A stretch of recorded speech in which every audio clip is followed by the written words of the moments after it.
Now at this point, it is going to require you to verify your identity with a photo of your ID and face to continue. So when you do look to send or receive crypto, this is when it's going to have you do the most in-depth form of identity verification. So we're going to click on the blue continue button and start these steps. So it's now going to have us complete the identity verification steps, starting off with taking a picture of one of the following options, either a driver's license, a state ID, US passport, or permanent resident card. I'm going to be doing this with a driver's license, so I'll click on that, and then you do have to allow camera access. That way you can take videos of the front and back and also of your face. At this point, you're going to line up the box here with your ID until it automatically scans, and then confirm that it's visible, and then if it's good, click on the use photo button. Then you're going to flip it over and do the same thing on the back here, scanning this and letting it auto capture.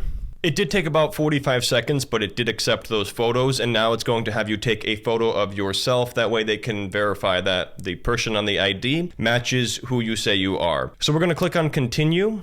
And now we're going to have to let it auto capture a picture of us. And now at this point, it's going to have you turn your face slightly to the left and then turn your face slightly to the right. And then it gives you a green check, and it's now checking over these photos, and it says this may take a few seconds. And now it's going to ask us a questionnaire here related to our Bitcoin investing. It says select the main reason you use Bitcoin, and you have a bunch of different options. We're going to say investing and click on next. It then asks you what the main source of your income is, and if you have multiple, you can select multiple. We're going to say here pay from an employer as well as investments, and then click on next. And then you have to enter information about the status of your employment. I'm going to check self-employed and click on next. And then you enter your job title. So I'm going to type in influencer and then click on next. And then you enter the name of your business, and then you're going to choose the speed here for withdrawal. So this is where you have to really consider the fees here with Bitcoin. If you want to make this a priority, it's going to be a $3.24 fee, which on $10 is crazy. A rush, which is going to be a $1.70 fee, is going to take about 2 hours. And the standard, which arrives in roughly 24 hours, is going to be free. So depending on how quickly you need to get it there, you can choose these options. I'm just going to choose standard because it doesn't matter, although at that point it does show you the withdrawal minimum here is 0.001 Bitcoin. So in that case, we'll just leave it as the priority for the demo. Click on next, and then we are going to confirm the withdrawal to external wallet. If everything looks good here, you're going to click on the confirm and send button, and now you have to enter your cash pin that you set earlier. And just like that, we initiated the withdrawal here over to my Coinbase wallet address. So I will keep an eye on that, and we'll check back later to see if that withdrawal actually works.